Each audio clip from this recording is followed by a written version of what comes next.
నమస్కారం. ఈరోజు రుస్తుం ఛానల్ తరఫు నుండి జంగిబీ గ్రామంలో ఇండిపెండెంట్ అభ్యర్థిగా పోటీ చేస్తున్నటువంటి సంతోష్ రెడ్డి గారిని మన రుస్తుం న్యూస్ ఛానల్ ద్వారా ప్రజలకు వాళ్ళు ఎటువంటి సేవలు చేస్తున్నారు, ఏం చేస్తామనేటువంటి ఎటువంటి ఆలోచనలతో ముందుకు వస్తున్నారనేటువంటి నేపథ్యంలో, ఎన్నికల నేపథ్యంలో ఈరోజు ఆయనతో మాట్లాడడానికి ప్రయత్నం చేద్దాం. సంతోష్ రెడ్డి గారు, మరి మీరు అహంకారంతో కాదు అవగాహనతో వస్తున్నాను అని చెప్పేసి అంటారు కదా, మీరు ఏ అహంకారం అంటే ఏంటి, మరి అవగాహన అంటే ఏంటి, ఏ రకంగా రావాలనుకుంటున్నారు, దీని గురించి ఒకసారి చెప్పండి. అంటే ముఖ్య కాన్సెప్ట్ ఏంటంటే ప్రజలలో ఫస్ట్ ఓటు పైన అవగాహన రావాలి.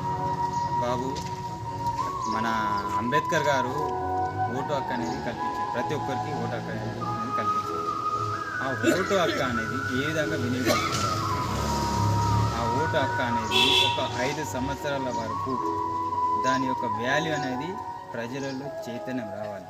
నేను వేసే ఓటు 5 సంవత్సరాలు ఏ మార్పు కోరుకుంటుంది అంటే ఇప్పుడు మీరు ఓటు హక్కు అవగాహన కలగాలని చెప్పి కదా. ఇప్పుడు సంతోష్ రెడ్డి గారు మీరు అంటారు ఓటు అవగాహన గురించి ప్రజలకు తెలవాలని చెప్పేసి అంటున్నారు కదా. మరి గత స్వాతంత్రం సిద్ధించినప్పటి నుంచి కూడా ఓటు వేసుకుంటూనే వస్తున్నారు కదా మరి గ్రామ ప్రజలు. మరి ఇప్పుడు కొత్తగా మీరు అవగాహన కల్పించేది ఏముంది వాళ్ళకి? అంటే ఇది వరకు వాళ్ళకు తెలిసిందా తెలియదు అనేది, జనాలకు అవేర్నెస్ ఉందా లేదనేది వాళ్ళకు కొందరికి తెలియచ్చు, కొందరికి తెలియకపోవచ్చు. చదువుకున్న వాళ్ళకు ఆ యొక్క ఓటు హక్కు పైన దాని యొక్క వాల్యూ 5 సంవత్సరాల వరకు ఏ నాయకుని ఎన్నుకోవాలి, ఏ విధంగా ఎన్నుకోవాలి అనేది చదువుకున్న వాళ్ళకి తెలుసు. తెలియని వాళ్ళకి ఏంటంటే, ఇప్పుడు ఉస్మానియా యూనివర్సిటీ పూర్వ విద్యార్థిగా నేను ఈరోజు ప్రజలకు సేవ చేయడానికి వచ్చినాను గ్రామానికి. ఎందుకు?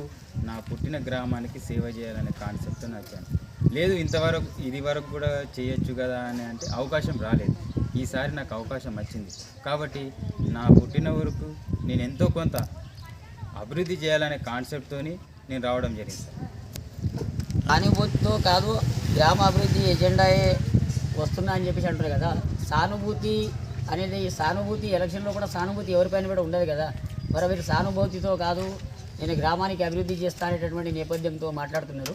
మీరు ఏ అభివృద్ధి చేయగలుగుతారు, గ్రామానికి ఎటువంటి అభివృద్ధి చేయాలనేటువంటి ఆలోచన ఉంది మీకు?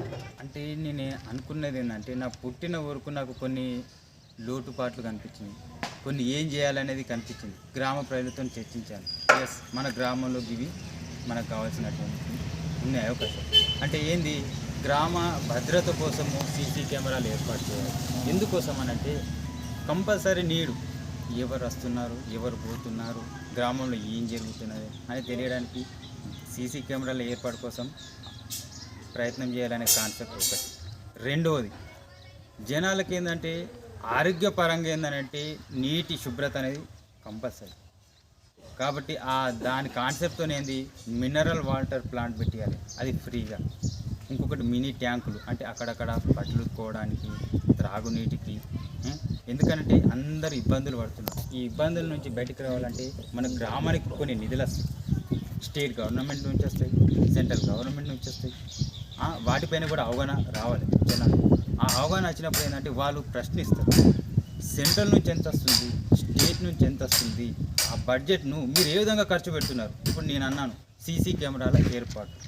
సీసీ కెమెరాల ఏర్పాటు అనేది నేను గ్రామ సభలు ప్రతి నెలకు ఒకసారి ఒక గ్రామ సభ అనేది జరుగుతుంది. ఆ గ్రామ సభలో ప్రజలతో చర్చించాలి. ఎస్, నేను పెట్టిన మేనిఫెస్టో ఎజెండా ఏదైతుందో ఆ ఎజెండాకు ఎలా తీసుకెళ్ళాలంటే ప్రజలు వాళ్ళ సలహాలు సూచనలు తీసుకొని ఏమనాలి, ఎస్ నువ్వు ఎజెండా ఒక 8 పాయింట్లు ఇచ్చాను, ఆ 8 పాయింట్లలో మనం ఏది చేద్దాం. ఇంకో మనకు వచ్చిన బడ్జెట్ ఇది, స్టేట్ నుంచి వచ్చిన బడ్జెట్ ఇది, సెంట్రల్ నుంచి వచ్చిన అది బడ్జెట్ విషయానికి పక్కన పెట్టేస్తే సంతోష్ రెడ్డి గారు, ఇప్పుడు మీరు సీసీ కెమెరాలు ఏదైతే మాట్లాడారో అది సరే, మీ ఉద్దేశం చాలా బాగానే ఉంది. కానీ మరి సీసీ కెమెరాలు మీ సొంత డబ్బులతో పెడదాం అనుకుంటున్నారా, లేకపోతే వచ్చిన బడ్జెట్లో కూడా నుంచి పెడదాం అనుకుంటున్నారా? గ్రామం కోసం వచ్చినటువంటి గ్రామ నిధుల నుంచే ఖర్చు పెట్టే విధంగా నేను కృషి చేస్తాను. గ్రామానికి వచ్చే ప్రతి రూపాయి యొక్క లెక్క కూడా ప్రజలకు వివరిస్తాను సార్. మరి ఇప్పుడు మీరు ప్రధాన కూడలి లోపల మీరు ఛత్రపతి శివాజీ మహారాజు, తర్వాత బాబాసాహెబ్ అంబేద్కర్ విగ్రహాలు అని చెప్పేసి అన్నారు. దాని తర్వాత అదేవిధంగా బసవేశ్వర అని అంటారు కదా ప్రధాన కూడలి లోపల. మీ గ్రామంలో కూడా ప్రధాన కూడలీలు దాదాపు 8 నుంచి 10 ప్రధాన కూడలీలు ఉంటాయి అనుకుంటా నాకు తెలిసి. Okay sir. మరి దాంట్లో కూడా మీరు ప్రధాన కూడలిలో కూడా 3 మీరు ఏర్పాటు చేయగలుగుతారా? అంటే నేను ఒకే కాన్సెప్ట్ ఏం చెప్పాను, గ్రామ సభలు ప్రజల ఉద్దేశం మేరకు వాళ్ళతో చర్చిస్తాను, సలహాలు సూచనలు తీసుకున్నాక ఫస్ట్ ఏ విగ్రహం ఏర్పాటు చేయాలి, డాక్టర్ బిఆర్ అంబేద్కర్ యొక్క స్టాచ్యూ ఏర్పాటు చేద్దాం, మీ సలహాల సూచనల మేరకు అది ఏర్పాటు చేద్దాం. లేదు ఛత్రపతి శివాజీ విగ్రహం ఏర్పాటు చేద్దాం, చేద్దాం. అంటే మనం ఏంది గ్రామ ప్రజలతోని వాళ్ళతోని మమేకమై వాళ్ళ సలహాలు సూచనలు తీసుకొని దాని మేరకే ఇంకొకటి బసవేశ్వర విగ్రహం అందరూ ఓకే అనుకున్నారా, దానిపైన మనం ఆ విగ్రహం ఏర్పాటు చేయాలి. సరే, మీరు ఏమనుకోనంటే మళ్ళీ మా రుస్తుం ఛానల్ నుంచి ఒకటి అడగడానికి క్వశ్చన్ కూడా అడుగుతున్నాను. ఓకే మీరు మేనిఫెస్టోలో మీ 3 విగ్రహాల గురించి మాట్లాడు, మరి ఇక్కడ గ్రామంలో కూడా మైనారిటీస్ కూడా ఉన్నారు కదా, వాళ్ళ గురించి మీరు ఎందుకొరకు మేనిఫెస్టోలో ఏం పెట్టలేకపోయారు? అది కూడా ఉంది ఆలోచన, అది కూడా ఉంది. వాళ్ళతో చర్చించి గ్రామ సభలు ఇప్పుడు కొందరి సలహాలు, ఇప్పుడు గ్రామంలో చాలామంది ఉన్నారు, అన్ని సలహాలు తీసుకొని నా ఎజెండాగా ఒకటి పెట్టాను. నేనేమంటున్నాను, ఇప్పుడు మీరు ఛత్రపతి శివాజీ మహారాజు, బసవేశ్వర, తర్వాత అంబేద్కర్ అని చెప్పేసి అన్నారు కదా, ఈ 3 మేనిఫెస్టోలో పెట్టారు. మైనార్టీలు కూడా ఇక్కడ 100 నుంచి 200 ఓట్లు ఉన్నాయనుకుంటాను నేను నాకు తెలిసి. మరి వాళ్ళ గురించి ఎందుకు మేనిఫెస్టోలో ఏమి మీరు పొందుపరచలేరు అని చెప్పేసి వాళ్ళ సలహాలు సూచనలు కూడా తీసుకుంటాం. ఇది మేనిఫెస్టోలో ఇచ్చాము, లేనిది కూడా నేను ఇందులో సమకూరుస్తాను. దీనివల్ల మీకు వాళ్ళు యాంటీగా మీకు అర్థం చేసుకోకపోవచ్చు కదా. అలాంటి ఉద్దేశాలు మా గ్రామంలో లేవని అనుకుంటున్నాను. ఏదైనా కానీ వాళ్ళు ఈ విగ్రహాలే పెట్టాము, ఈ ఎజెండా అనేది తీసుకొచ్చారు, ఇలాంటి అన్ని ఉద్దేశాలు గ్రామంలో లేవు, అలాంటి కాన్సెప్ట్ కూడా రాదు అని నేను అనుకుంటున్నాను. వాళ్ళ సలహాలు సూచనలు కూడా తీసుకొని ఏవైతే అవసరం ఉన్నాయో వాటికి నేను కృషి చేయగలుగుతాను. మరి ఇప్పటిదాకా మీరు గ్రామంలో పాట ఆరోగ్య రీత్యా కొరకు అని చెప్పేసి మీ మేనిఫెస్టోలో పాట పిహెచ్సికి అని చెప్పేసి అన్నారు. ఇప్పటిదాకా ఉన్న వాళ్ళు మరి ఏం చేయలేకపోయారు, మీరు వాళ్ళు చేయలేని మీరు ఎలా చేసే సాధ్యమవుతుంది అనుకుంటున్నారు? అంటే ఎలా సాధ్యమవుతుంది అని అంటే గ్రామ ప్రజలతోని అన్ని సాధ్యాలు అవుతాయి, కావనేది ఏం లేదు. వాళ్ళతో మమేకం కావాల్సినది ప్రజలతోని మమేకమై వచ్చే ప్రజాప్రతినిధులు ఉన్నారు, వాళ్ళకి అడగాలి. సార్ మా గ్రామానికి 3 గ్రామాలు ఉన్నాయి, గాంధీనగర్, తాండా, జమ్మి ఉంది. 3 గ్రామాలకు కలిపి ఏదైనా చిన్న ఒక పాము, ఒక తేలు, ఒక చిన్న పురుగు, ఏదో ఒక విధంగా వాళ్ళకు అపాయం చేసేంత టైం కూడా ఉండదు. కాబట్టి చిన్న ఒక పిహెచ్ కోసం మినిస్టర్తోని సీఎం వరకు కూడా వెళ్ళే ప్రయత్నానికి చేసి దాన్ని కూడా చేసే విధంగా కృషి చేద్దాం. అంటే నేనేమంటున్నానంటే, ఇప్పుడు సరే మీరు అన్నారు కదా, ఇప్పుడు 70 ఏళ్ళలో మనకు స్వాతంత్రం సిద్ధించేసి కనీసం 75 నుంచి 76 సంవత్సరాలు పూర్తయిపోయినాయి. మరి అప్పటి నుంచి ఇప్పటి వరకు పొలిటికల్ ఇటువంటి రాజకీయ నాయకులు, సర్పంచులు ఎంతోమంది వచ్చేసారు. మరి పిహెచ్సి ఇప్పటిదాకా వాళ్ళు అనుకున్నది ఇప్పుడు మీరు ఏ రకంగా సాధ్యం చేసుకోగలుగుతారు అనండి, ఇది నా క్వశ్చన్. అంటే ఇప్పుడు ప్రజలలో ఒక అవేర్నెస్ వచ్చింది, అరే మనకి ఇవి లేవు అనేది అవేర్నెస్ ఇప్పుడు వచ్చింది. ఒక అభ్యర్థి తీసుకొచ్చినటువంటి ఏరియాలో ఇది బాగుంది, దీనిపైన మనం పోరాడదాం అంటే తీసుకొచ్చే వాళ్ళు ముందుకు రాలేరు. ఇప్పటివరకు ఈ ఏజెండాలో తీసుకొచ్చేవారు ముందుకు రాలేరు, కాబట్టి తీసుకొచ్చాము. ఇప్పుడు దానిపైన ప్రజల తరపు నుంచి వెళ్ళేసి ప్రజాప్రతినిధులతో మాట్లాడి తీసుకొచ్చే ప్రయత్నం చేస్తాం. ఇప్పుడు ఆడపిల్లల కట్నాల గురించి అని చెప్పేసి మీరు మేనిఫెస్టోలో కూడా పెట్టారు కదా, వాళ్ళ కట్న కానుకలు అని చెప్పేసి ఏమి ఇవ్వాలనుకుంటున్నారు ఆడపిల్లల పెళ్ళిళ్ళకు? ఆడపడుచు కానుకగా గ్రామ సభలో ప్రజలతో చర్చిస్తాం. అది అంటే ఏదైనా ఇవ్వచ్చు, ఆర్థిక సాయం కావచ్చు, వాళ్ళకి ఏదనుకుంటే ఆ యొక్క ప్రజల యొక్క సలహాల సూచనల మేరకే అవి చేయగలం. నా ఒక డిసిషన్ కాదు, ప్రజలతోని మమేకమై చేయడానికి నేను ముందుకొచ్చాను. అంటే ప్రతిదీ మీ మేనిఫెస్టోలో కూడా పెట్టినటువంటిది అంతా కూడాను గ్రామ సభలో కూడా ఇంప్లిమెంట్ చేసిన తర్వాతనే మీరు అమలు పరచాలని అనుకుంటున్నాను. ఒకవేళ అది గ్రామ సభలో కూడా ఒక ఇంప్లిమెంట్ కాకపోతే మీ అన్ని ఇచ్చినటువంటి వాగ్దానాలన్నీ కూడా పొల్లుపోయేటటువంటి అవకాశాలు ఉంటాయా? పొల్లుపోయేటువంటి అవకాశాలు అందులో ఎలాంటివి లేదు. అందులో 8 ఉన్న నా ఏజెంట్లో 8 ఉన్నాయి, అందులో 4 అయినా ప్రజలకు సంతోషం. అంటే వాళ్ళ ముందు పెడతాను వచ్చే గ్రామ సభలో. సంతోష్ రెడ్డి గారు, మీరు సర్పంచ్ క్యాండిడేట్గా పోటీ చేస్తున్నారు, మీ వాగ్దానాలన్నీ మంచిగానే ఉన్నాయి, మీ కాన్సెప్ట్కు రుస్తుం ఛానల్ వారు స్వాగతిస్తున్నారు. సరే ఓకే, నేను కాదనట్లేదు. కాకపోతే మా రుస్తుం ఛానల్ వాళ్ళ క్వశ్చన్ ఏమిటంటే, మీరు మంచిగా అర్థం చేసుకోండి. ఇప్పుడు మీరు ఏవైతే 8 మీరు పెట్టిరో మేనిఫెస్టోలో కూడా ప్రతిదానికి మీ సమాధానం ఏముంది, గ్రామ సభలో చర్చించిన తర్వాతనే నేను ఇంప్లిమెంట్ చేస్తాను అంటున్నారు. ఇప్పుడు మీరు గ్రామంలో కూడా ప్రజలతో చర్చించిన తర్వాత ఈ మేనిఫెస్టో విడుదల చేసిర్రా? ఇది ఈ మేనిఫెస్టో ఏదైతే మీరు పెట్టిరో ఇది గ్రామంలో కూడా ఉన్న ప్రజలతో చర్చించిన తర్వాత మీరు మేనిఫెస్టో చేయగలిగిరా ఇది మనము లేకపోతే మీ ఓన్ డిసిషన్? ఒకటి మనము డిసిషన్ ఏంటంటే అక్కడ ఒక కాన్సెప్ట్ పెట్టాము. నేను అది అడగడం లేదు, నేను చెప్పిన దానికి సమాధానం చెప్పండి, మళ్ళీ ఆలోచించుకోండి. మీరు 8 ఏవైతే రాసిరో పాయింట్స్ దాంట్లో పడికి వెళ్ళి మీరు గ్రామం లోపల ప్రతిదానికి ఏమన్నారు, మీరు గ్రామ సభలో చర్చించిన తర్వాత ఇంప్లిమెంట్ చేస్తాను అని చెప్పేసి.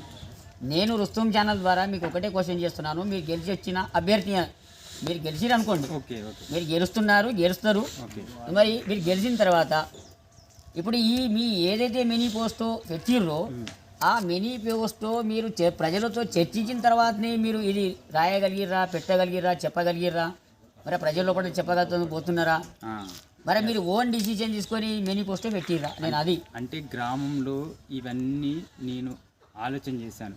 ఒక ఉస్మానియా పూర్వ విద్యార్థిగా ఏంటంటే నా గ్రామంలో ఇవి తక్కువ ఉన్నాయి, ఈ లోటు ఉంది అని దానిపైన స్టడీ చేసి ఈ మేనిఫెస్టో తయారు చేసి ప్రజలకు తీసుకెళ్తున్నాను సార్. అంటే మీరు ఓన్గానే అనుకున్నారన్నమాట? ఓన్గా అనుకున్నాను. ఎందుకనంటే పుట్టిన ఊరు కోసం నేను ఏదో ఒకటి చేయాలి. చదువుకోవడమే కాదు, జనాలలో కూడా అవేర్నెస్ తీసుకొచ్చి ఇవి మనకు కావాలి అని ప్రజలకు తీసుకెళ్తున్నాను సార్. అవగాహన కల్పిస్తున్నాను. వాళ్ళు కూడా చెప్తున్నాను, మన గ్రామ సభలో చర్చించుకుందాము, మన గ్రామాన్ని డెవలప్ చేసుకుందాము. ఇలాంటి విగ్రహాలు కానీ, కొన్ని మనకు కావాల్సిన పిహెచ్ఎస్సి కానీ, ఈ కెమెరాలు కానీ, మినీ వాటర్ ప్లాంట్స్ కానీ, ఇప్పుడు మీరు చెప్పినటువంటి మిగతా ఒక 4-5 పాయింట్స్ ఉన్నాయి, ఐమాక్స్ లైట్స్ కానీ, సీసీ రోడ్లు కానీ, డ్రైనేజ్ కానీ. ఇప్పుడు ప్రజలు అనేటటువంటిది ఏమిటంటే రుస్తుం ఛానల్ ద్వారా ప్రజల తరఫు నుంచి కూడా నేను అడుగుతున్నాను. ఇప్పటి వరకు ఐమాక్స్ లైట్లు పాతే, కొత్తగా ఏం కాదు కదా. తర్వాత పిహెచ్ఈ సెంటర్ అంటున్నారు. సరే, మీ ప్రయత్నపూర్వకంగా వస్తే బాగానే ఉంది, నేను దానికి కాదనట్లేదు. కానీ రైతుల గురించి మీ మేనిఫెస్టోలో కూడా ఏం పెట్టలేకపోయారు? రైతుల గురించి కూడా కాన్సెప్ట్ ఉంది సార్. ఇంకొకటి ఏంటంటే చెయ్యగలిగే మేనిఫెస్టోనే పెట్టాలి. ఎందుకంటే జనాలు ఒక అవగాహన అపోహ ఉంటుంది సార్.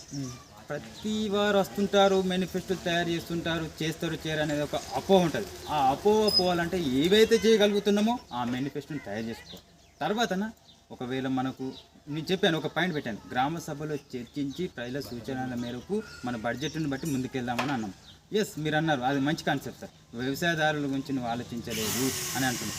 ఎస్, ఆలోచిస్తాం. అది ఏంటంటే నేను చెయ్యగలిగే కాన్సెప్ట్ని మాత్రం తీసుకొచ్చాను. మిగతాది కూడా మీరు చెప్పారు కదా, అలాంటి కాన్సెప్ట్లు ఏమైనా కూడా ఇంప్లిమెంట్ చేయడానికి నేను రెడీగా ఉన్నాను.